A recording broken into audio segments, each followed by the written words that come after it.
Bon, c'est enfin le bull run des crypto-monnaies. Pour ceux qui sont dans les crypto-monnaies, ça fait très longtemps qu'on attend ça, trop longtemps. Pour ceux qui sont moins à l'aise avec cette notion, le bull run des crypto-monnaies, c'est la période de phase haussière du cycle des cryptos.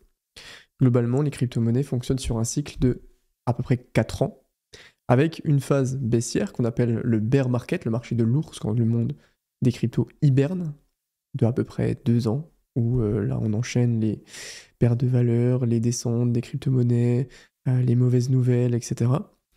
Et environ 2 ans de phase haussière, qu'on appelle le bull run. C'est comme ça que fonctionne le marché des crypto-monnaies, sur ce cycle un petit peu hors du temps, contrairement par exemple au marché des actions, qui est un petit peu moins cyclique, ou alors sur des cycles économiques beaucoup plus macro et beaucoup plus longs.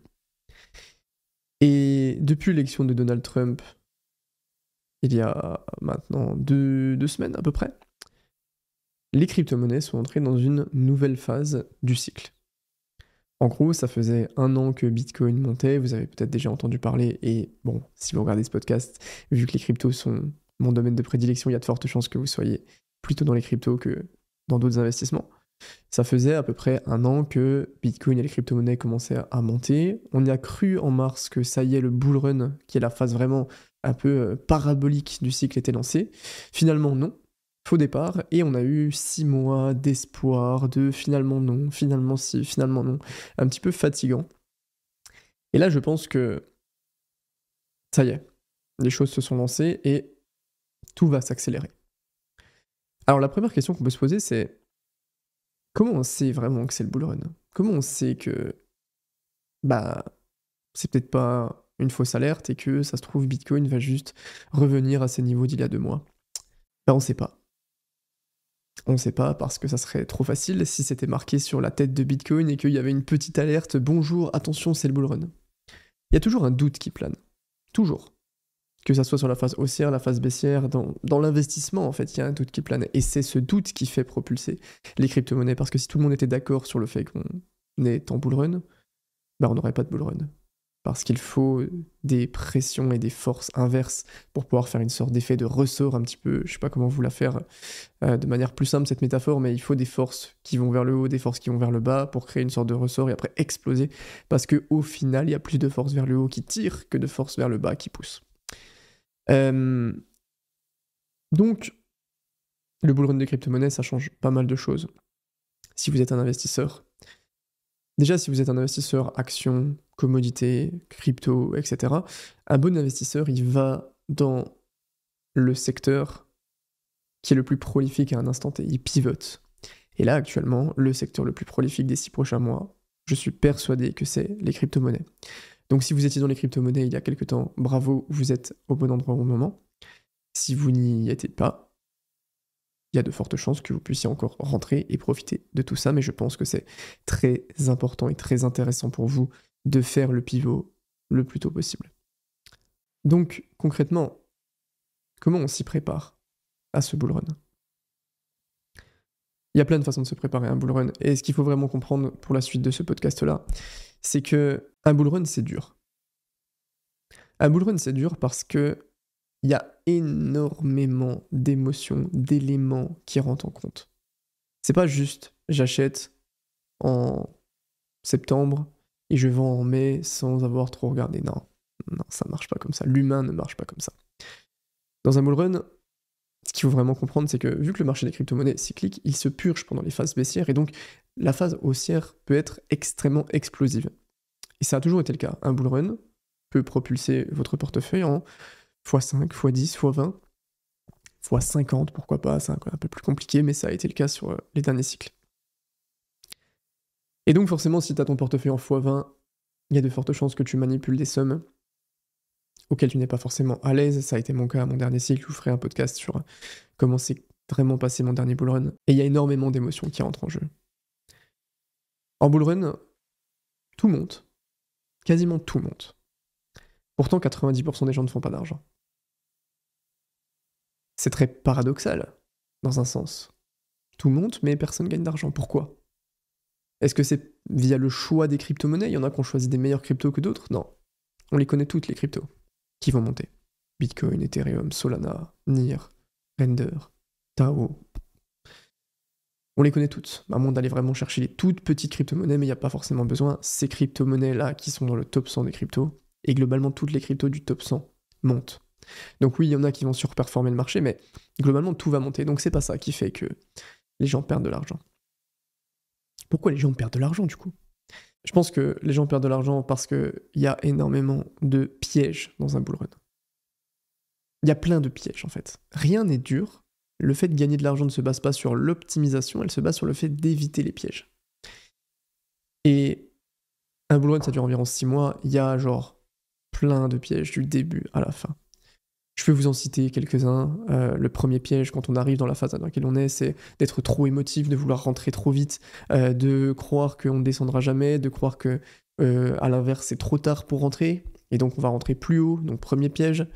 Ensuite, on va arriver à une période où on va commencer à faire des gains, donc on va avoir ce qu'on appelle un biais de surconfiance, qui va être le fait de mettre une trop grosse position de son portefeuille sur une crypto-monnaie trop petite, donc avoir un risque-récompense qui est mal choisi. Normalement, si vous avez écouté les précédents podcasts, vous avez cette notion-là. Il y a le fait de vendre trop tard parce qu'on veut faire un dernier x2. Il y en a plein des pièges. On fera une vidéo sur les pièges du bull run. Donc pour éviter tous ces pièges, il faut se préparer au maximum en amont et pendant le bull run pour être capable de pivoter, d'essayer de voir les pièges venir et de ne pas se les manger en pleine figure et de ne pas faire partie des 90% qui perdent de l'argent. Désolé, je caille dans les bureaux, là on est dimanche matin, j'ai mis le chauffage mais il fait très très froid donc je suis en pull les deux mains sur le café. Donc si vous entendez des petits bruits de bouche, c'est moi qui bois mon café pour me réchauffer, pour pouvoir être performant pour ce podcast. Un truc dont on parle jamais, c'est que les idées pour se préparer au bull run que je vais vous donner, elles sont plutôt simples en fait. Et je vais vous les donner, vous allez vous dire mais c'est évident. Et le problème de ça, c'est que c'est ce que je vous disais tout à l'heure, c'est que le bull run, c'est pas compliqué techniquement. Vous voyez ce que je veux dire ? C'est pas des maths de prépa hyper techniques qu'il va falloir essayer de résoudre pour passer au niveau d'après et gagner de l'argent. Non. C'est plutôt simple en fait. Le problème, c'est que justement, c'est tellement de notions simples que 90% des gens se disent « on s'en fout, c'est trop simple, je verrai plus tard ». Et 90% tombent dans le panneau, pardon. Ne soyez pas dans ces 90%, pitié. Prenez au sérieux ces conseils. Ça a été ma grosse erreur au dernier cycle. C'est d'avoir les conseils et les idées devant moi et de les laisser un peu traîner comme ça sans vraiment en avoir quelque chose à faire. Donc on va y aller. Comment est-ce qu'on se prépare concrètement pour un bull run ? On se prépare en ayant un plan bien propre. Mon dernier cycle, je nageais dans l'océan mais genre sans aucun but. Je faisais des gains, je savais pas quoi en faire, je savais pas s'il fallait les garder, les vendre, qu'est-ce que je faisais des gains que je faisais, est-ce que je les réallouais dans une autre crypto, est-ce que je les gardais, aucune idée. Je pense que on est beaucoup, et si vous êtes en train d'écouter ce podcast, peut-être que vous vous reconnaissez là-dedans, on est beaucoup à soit avoir vécu ça, soit être en train de vivre ça. Ne pas avoir du tout de plan. Se dire, ok, j'ai mon portefeuille et je ne sais pas quoi faire avec tout ça. Pourquoi ? Parce qu'en fait, c'est compliqué d'avoir un plan quand on est débutant. On met quoi dedans ? On fait quoi ? Comment on sait si notre plan il est bon ? On peut pas.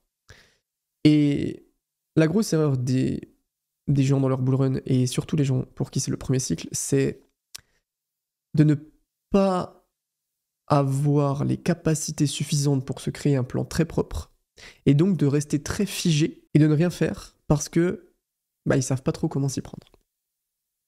Il faut un plan très propre. Donc prenez un papier, prenez un stylo, écrivez juste ce que vous souhaitez pour ce cycle, pour ce bull run. Qu'est-ce que vous souhaitez idéalement ?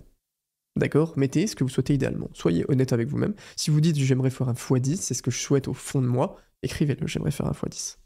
Maintenant, prenez ce que vous souhaitez idéalement et entourez-le et réfléchissez si ce que vous voulez faire est aligné avec votre niveau, avec vos compétences. Si c'est votre premier cycle et vous avez mis « je veux faire un x50 », vous savez au fond de vous que ça va être très compliqué. Donc, demandez-vous si votre objectif, là, il est aligné avec vos compétences, avec ce que vous aimeriez faire.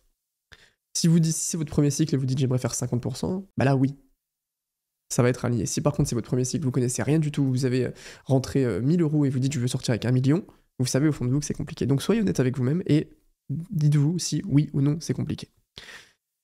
Si c'est compliqué, faites une version 2 avec laquelle vous êtes à l'aise. Ok, donc je voulais faire x10, je me rends compte que bah non c'est compliqué. Ok, bon, si je fais x5, est-ce que c'est un peu plus faisable? Est-ce que je suis un peu plus à l'aise? Ok. Et là vous allez sentir que, ah ouais, que ça fait du bien, je me sens mieux. J'ai l'impression que je peux un peu tenir tout ça. Donc mettez votre objectif. Ça peut être un objectif de prix, ça peut être un objectif de je veux gagner de l'argent, ça peut être un objectif de je ne veux pas perdre d'argent, ça peut être je veux sortir une telle somme. Demandez-vous juste si elle est alignée et créez-vous un plan. Et la grosse erreur que la plupart des gens font, c'est qu'ils croient qu'il faut un plan absolument carré, propre, etc. Non. Un plan va vous donner un cadre, d'accord? Donc vous allez être dans une certaine situation, si vous n'avez pas écrit de plan, imaginons que vous avez fait x3 sur une crypto-monnaie, vous n'avez aucun plan, même un plan bas de gamme, d'accord, vous n'avez rien. Vous faites x3, vous n'avez aucune idée de quoi faire.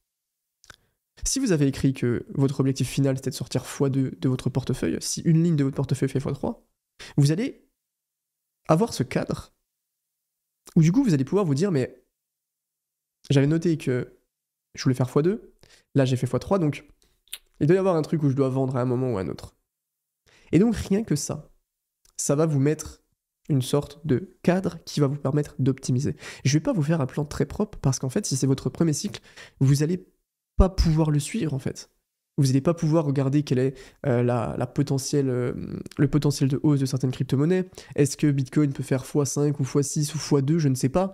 Quel est du coup l'objectif que je dois viser? Quels sont mes targets de prise de profit? Pas forcément. Il n'y a pas besoin de ça. Ce que je voudrais, c'est que si vous êtes débutant ou vous êtes inexpérimenté, vous créez quand même un plan, d'accord?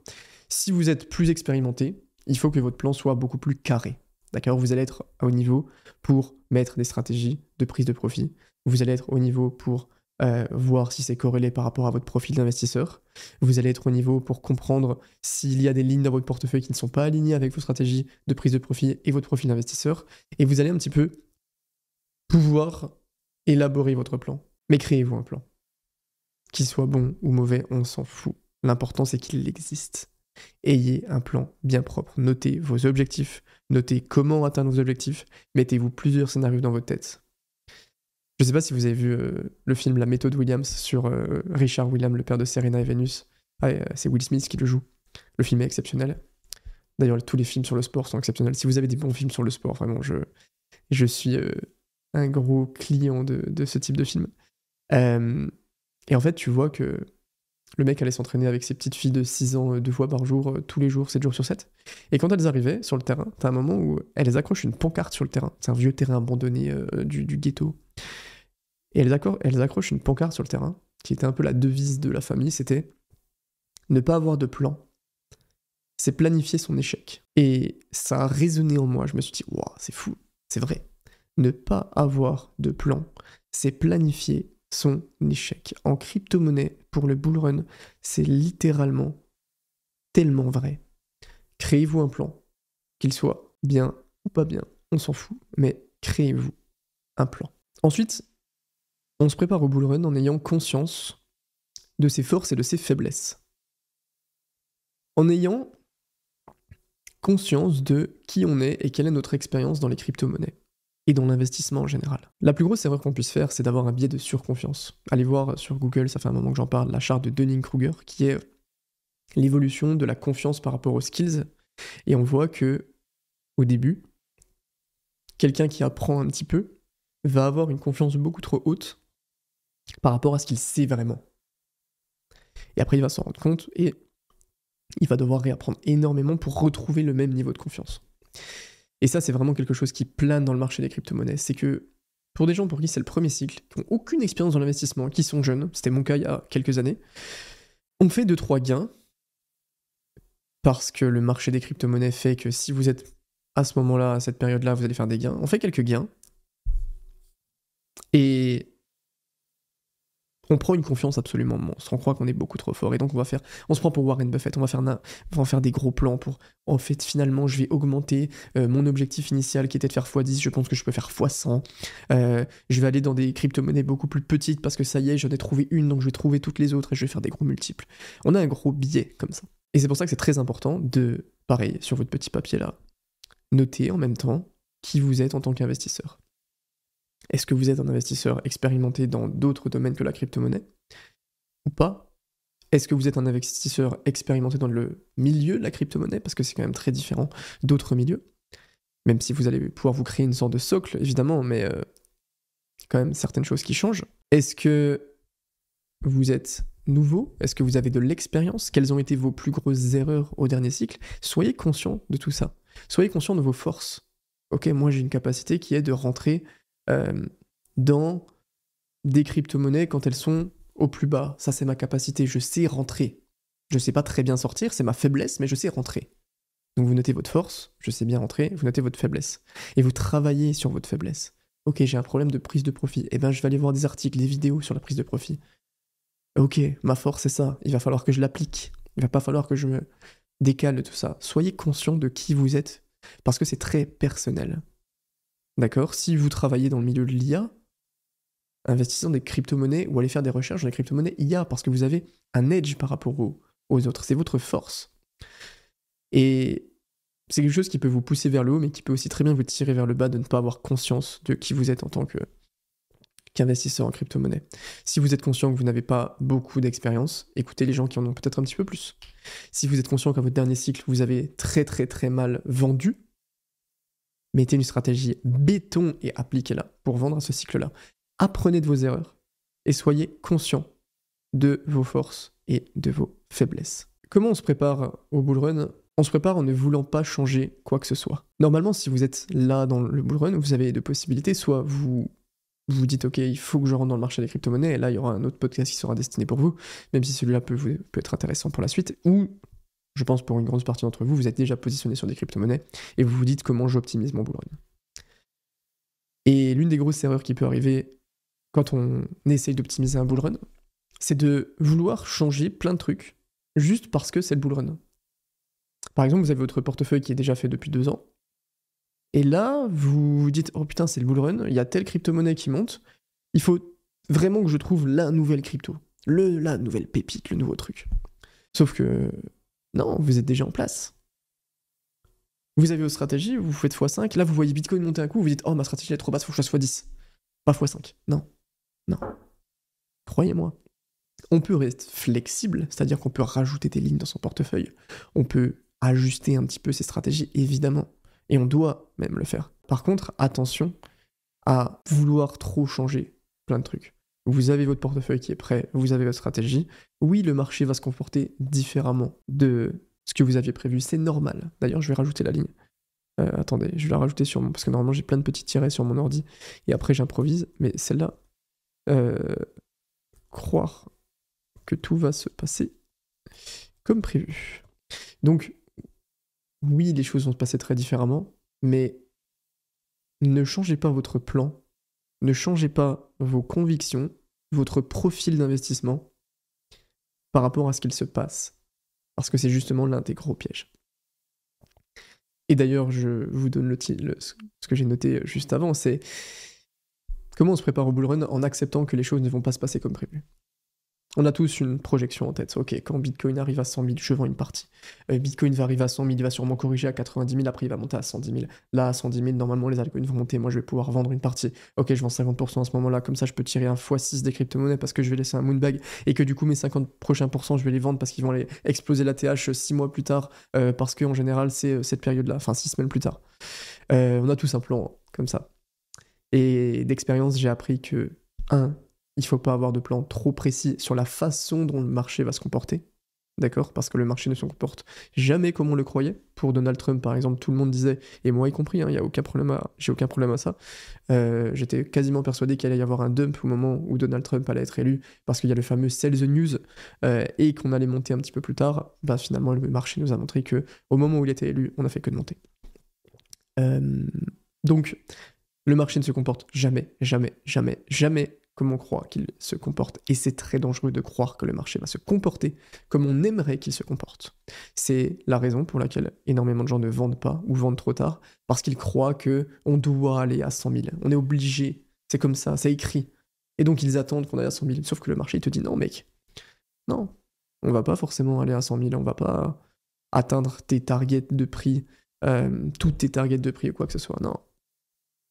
Donc ne croyez surtout pas que tout va se passer comme prévu, et justement, gardez un niveau de flexibilité par rapport à ça. Soyez à l'aise avec le fait que les choses vont se passer très différemment de ce que vous avez prévu, et qu'il va y avoir plein de scénarios. Donc restez flexible, restez élastique dans votre approche. Comment on se prépare à un bull run? En étant bien accompagné dans ses sources. En bull run, il y a du bruit. Il y a beaucoup de bruit.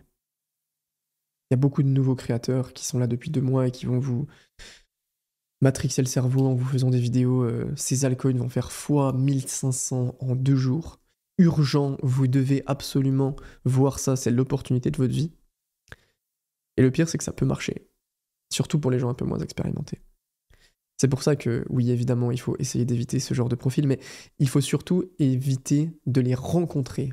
Pas de les voir et de se dire, ok, je contre ça, parce que du coup, là, vous êtes uniquement soumis à une sorte de bouclier mental.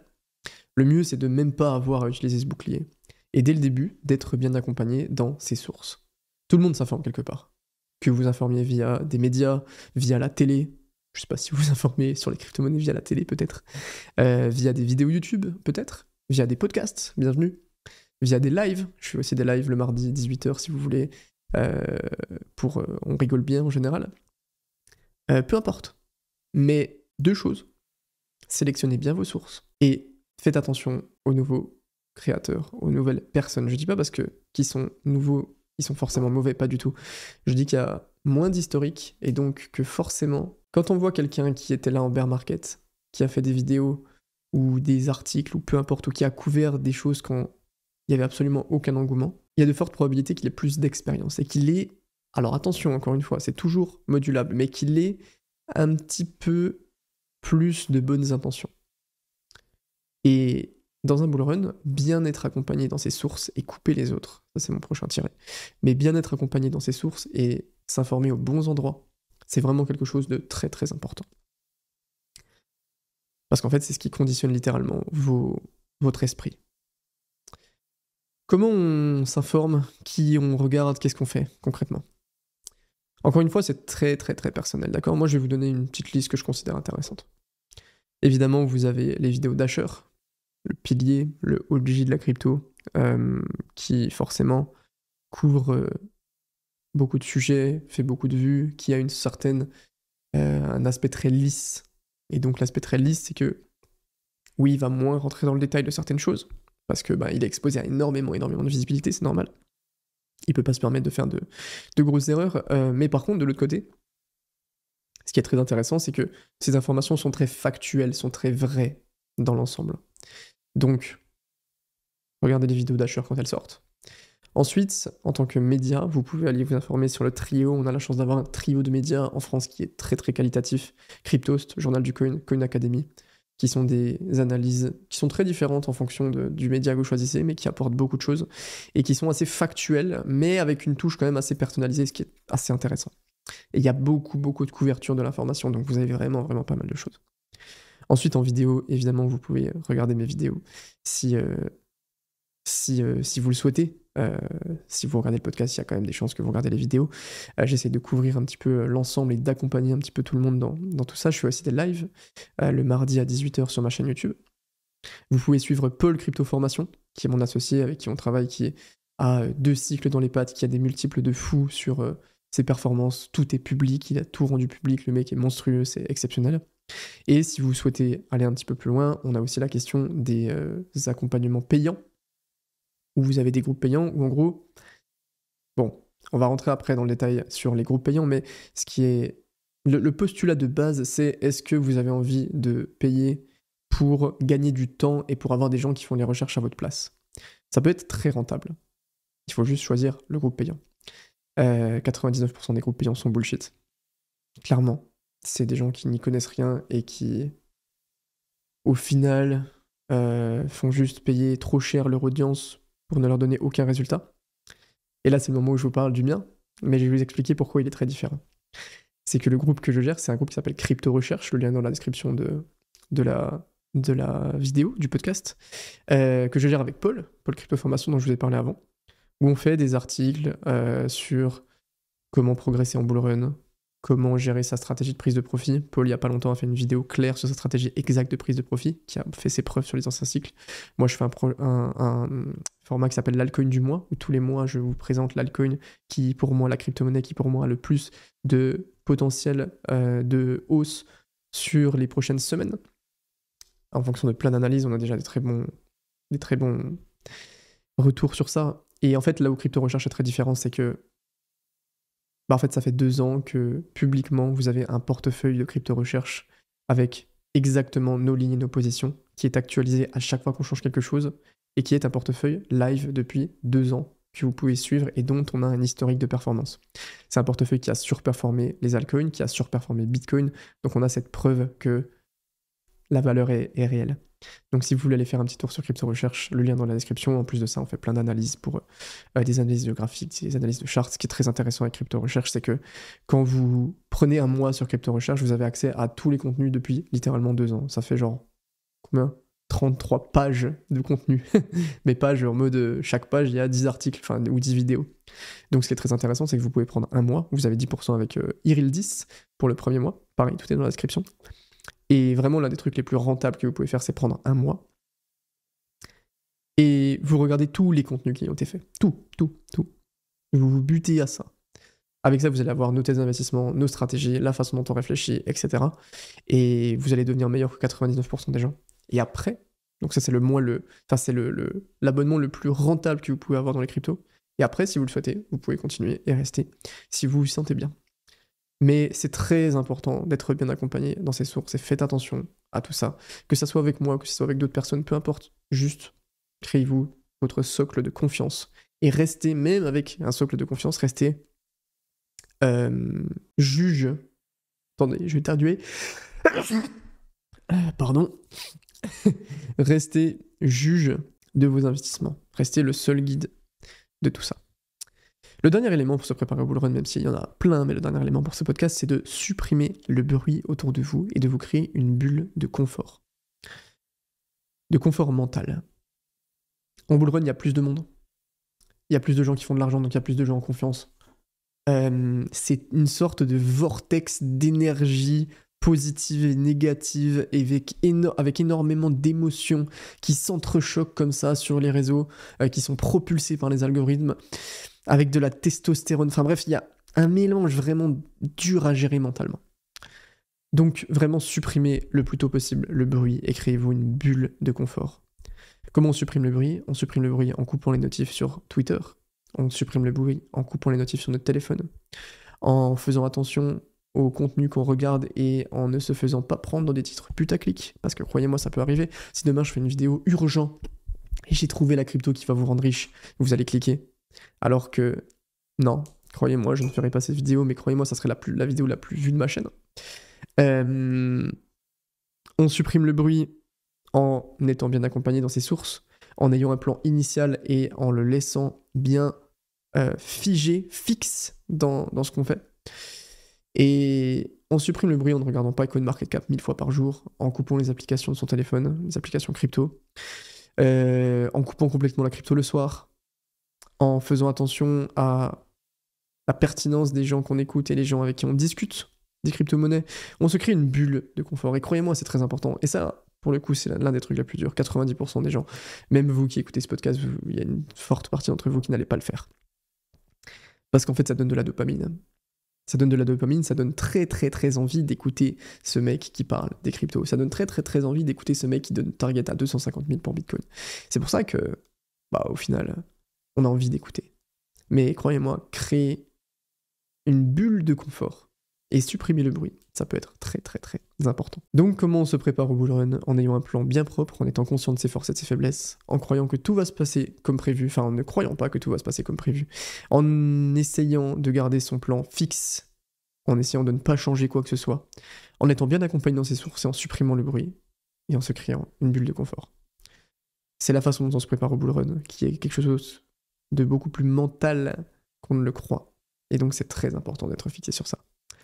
Sur ce podcast, on va shift un petit peu plus côté crypto pour les prochains mois, évidemment, c'est le bull run.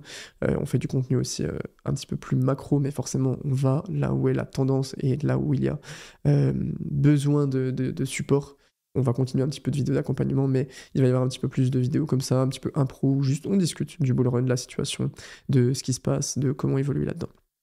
Donc si tout ça vous a plu, n'hésitez pas à mettre un petit commentaire, à mettre un petit like et à vous abonner, ça me ferait très plaisir. Merci beaucoup, c'était Eril, ciao les potes.